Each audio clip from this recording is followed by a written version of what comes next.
There's a very specific type of wrestling character or wrestling trope that just does absolutely nothing for me as a wrestling fan anymore. It's the I hate your country, I hate your food, I hate your culture, I hate your people archetype that basically thinks everything in the promotion that they're in sucks. And the thing is, it works. People boo, they get riled up, and some people really love this kind of character gimmick because it gives them an opportunity to show some regional or national pride.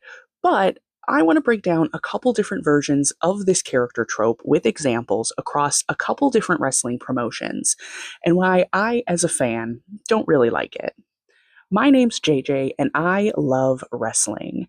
And the wrestling I love today is my least favorite character trope. What I think is one of the laziest characters in wrestling. Let's jump in. Now, if you watch WXM wrestling out of India, you likely know the first example I'm going to talk about.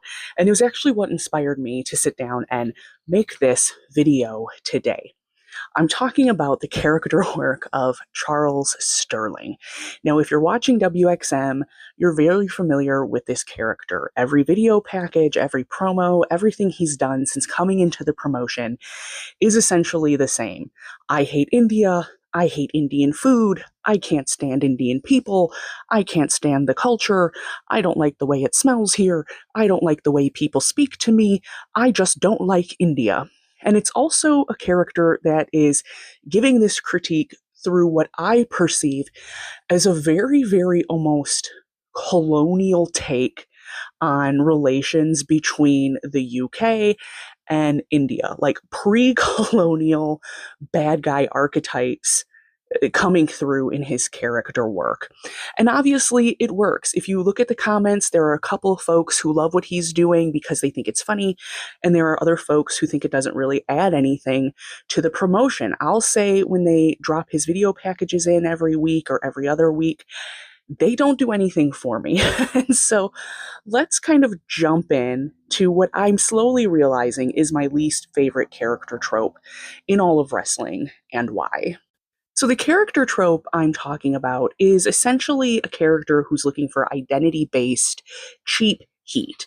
Instead of building a character, all of the character work is kind of done around this idea of just insulting the place and the people in which you are at that time in the promotion. It's fast, it's easy, it's almost guaranteed to work across most markets globally. And I think it gets overused as a result of that. Now, there are a couple different subtypes, I would say, of this character archetype.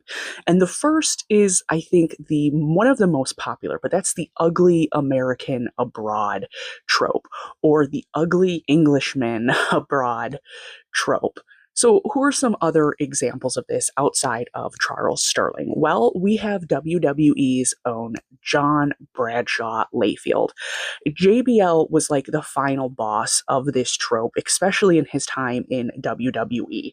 He went to Germany and did a Nazi style goose step just to get very real heat and backlash from fans in that country. He constantly insulted local crowds, acted like everywhere outside of the US was beneath him, and his whole energy is that of a rich, entitled American who thinks he's better than everyone. And this is where his fun heat can sometimes take a turn that feels a little bit too real, similar to the vein of the We the People angle in WWE. Sometimes the promo cutting got to feel a little bit like his real feelings about the people and the places he was traveling. Another WWE standout in this area is Mr. Kennedy. While maybe not as outright xenophobic as JBL, he did a lot of you people type promos in his time in WWE, especially when they were touring internationally. He would mock accents, he would drag cities, and kind of play the role of the kind of loud, arrogant outsider. And his catchphrase gimmick carried him through in those places, usually, not the substance of the insults himself, but just the caricature work of being Mr. Kennedy. You remember his delivery, not necessarily the content of what he's saying, because the content itself was pretty generic. Another WWE former who's now in AEW and has done work across many, many promotions is Chris Jericho. I think Jericho is an exception that proves the rule when we're talking about this character, because he's done it in WWE, AEW, New Japan. He's pretty much brought this show on any road that he could. He loves to insult very locally your local sports team, your local city, your cultural habits.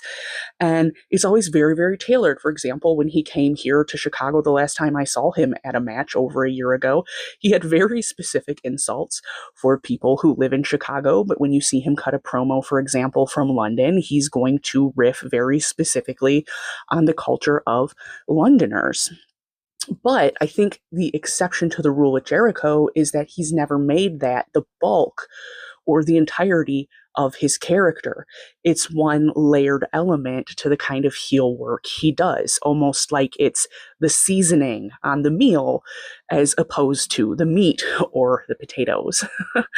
And then another example, like I already just talked about, is obviously Charles Sterling from WXM. Pre-tape promos really focusing on that hatred of all things India with kind of broad, repeatable insults that are designed for kind of a maximum reaction from Indian wrestling fans. But it's kind of like once you've heard one take on India's gross, you've kind of heard them all. Now, the second subtype of this is what I think of as the foreign menace. This is a mirror to the archetype we just spoke about. An immediate example of this that you are already very familiar with is WWE's Iron Sheik.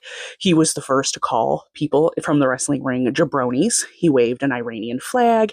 He had very, very heavy anti-USA energy in a heavily Western American dominant wrestling promotion. He kind of served up pure enemy nation heat during a time that was also extremely politically tense in interactions with that nation. Another similar character that follows that similar vein was Nikolai Volkov, also of WWE, who used to sing the Soviet national anthem before his matches in WWE and show up in full Soviet regalia. The crowd had to boo because it was built into that political and social moment where we were in our relations at the time. Following in the footsteps of those tropes was Rusev's time, specifically at WWE. For example, he came out in WrestleMania in a tank. He had the Rusev Crush. He had a very pro-Russian presentation during his time in WWE. He was bringing kind of a modern iteration of that Cold War style heat we saw with the Iron Sheik. And then a little bit you saw of this in his time specifically in WWE and not in his work he's currently doing in WXM, but in formerly known as Jinder Mahal, currently known as Raj the Maharaja. He would flip between you disrespect me and actually I disrespect you kind of a mentality during his run in WWE. He would often come out to the crowd saying, "Oh, you don't like me? Well, guess what? I don't want to be here either." Now, sometimes his work could dig into a little bit of a xenophobic place, and I think that really has to do with the way Western culture, in a lot of times and spaces, views India. With that subtype, it's the same idea, just a different direction, right? Someone coming in from another place and saying, "I don't like you because you are specifically from this place, and I think it's garbage." And then I think a third iteration of this is when you see more permanent characters that aren't giving that kind of heat when they're traveling with a promotion, but are bringing it to stay at the promotion itself, similarly to how Charles Sterling is doing in WXM. So in AAA Mexico, we have Los Gringos Locos, and that's a team of American heels in Mexico who are using their character work to mock Mexican culture and also essentially Lucha Libre fans all over the world. In a similar vein is La Legion Extranjera from AAA, which is an entire faction built on the gimmick of foreigners invading and disrespecting Lucha Libre. And in Progress and some of the UK indies, you have Zach Gibson, who loves to insult anyone everywhere that he is, where he's focused on more regional insults and kind of wherever I am right now, I don't like it. So now that I've given you a couple examples of what this character trope looks like when it shows up in wrestling, I want to just talk a little bit about why I don't like it. I think the first reason is that it doesn't feel like real heat. It doesn't feel like really intricately laid out, nuanced character work that's a part of a broader, important, intentional storyline that's meant to really build your dislike or your distrust of a character over time. It doesn't feel like an earned reaction when the fans don't like you. It kind of feels like you pressed a button that you know is going to get an immediate response. I think it replaces a character instead of building one. If your entire personality, your entire character trope is simply, I hate this place, well, that doesn't tell us anything about who you are as a wrestler or a character in our story. When you take that away, what's left?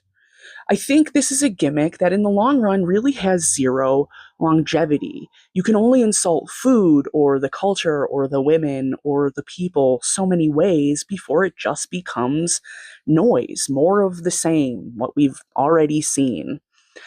When I go and see AW shows, quite often there will be at least one wrestler who comes out and gets a little bit of cheap heat, kind of talking about how people from the Midwest are all overweight. Hello. And sometimes they'll really dig into like pointing at women, specifically in the crowd, and saying, see, just like this one. That's an example of when it feels like if you don't have anything to build from there, you just kind of seem like a dick. And if that's your character, right? Like someone like MJF, he can come out and insult everyone in the room and still get cheered. But it's because he has such a multi layered and multifaceted character where you understand he's not riffing on people in the crowd because he even directly has an issue with them. He's riffing on people in the crowd because he has an issue with everyone and everything that isn't MJF. There's no arc, there's no growth, there's no escalation. Sometimes it's funny in the moment, but it can make fan spaces worse. And that's really where I kind of tap out. In some of these promotions, especially promotions out of places like India, certain countries in Africa, when you go into the comments section, they're already rough. You already see a lot of Westerners who feel more than comfortable leaving racist, xenophobic, straight up ugly and disgusting comments about the wrestlers, where they're from, the countries the promotions are rooted in. It really makes me ashamed sometimes as a Western fan of wrestling to go into the comments of a promotion I'm really excited about and have to see people make some of the most zero tier, low brain, boring, racist commentary about those wrestlers who are putting their bodies on the line just like the wrestlers in the promotions you love. This kind of character work, it doesn't exist in a vacuum. And in times where there's lots of peace and prosperity, and we live in a utopia where everyone actually loves each other and we all get along, and there's no such things as war or atrocities or hate crimes, this character can be fun. But we live in the real world. And this kind of character work, especially right now, I think just feeds that. It gives fans in the audience an excuse to stop playing along and start saying what they really think in a way that might make everyone in the fandom feel unsafe. That's not cool. Wrestling is at its best when characters feel layered, real, intentional. When you I feel like I could know this person, or I understand if I'm supposed to cheer or I'm supposed to jeer. When they pick themselves up or when they fall down, I, as a fan, know how I'm supposed to respond. You can make me hate you in a million different ways as a storyteller without defaulting to your country sucks, your people smell, your food looks weird. And honestly, if that's the only heat you can drum up in your character work as a wrestler, I don't think you trust your own character to even get over. So why should we? I would love to know your thoughts down below. Do you like this trope? Does it excite you? Is there another character archetype that you kind of are tired of seeing in wrestling? And if you love this character, who are some of the people you love who have portrayed it the best? If you enjoyed this, please stick around, subscribe to the channel, hit all the buttons. It truly helps a new channel like mine get off the ground. And as always, I'll see you in the next one.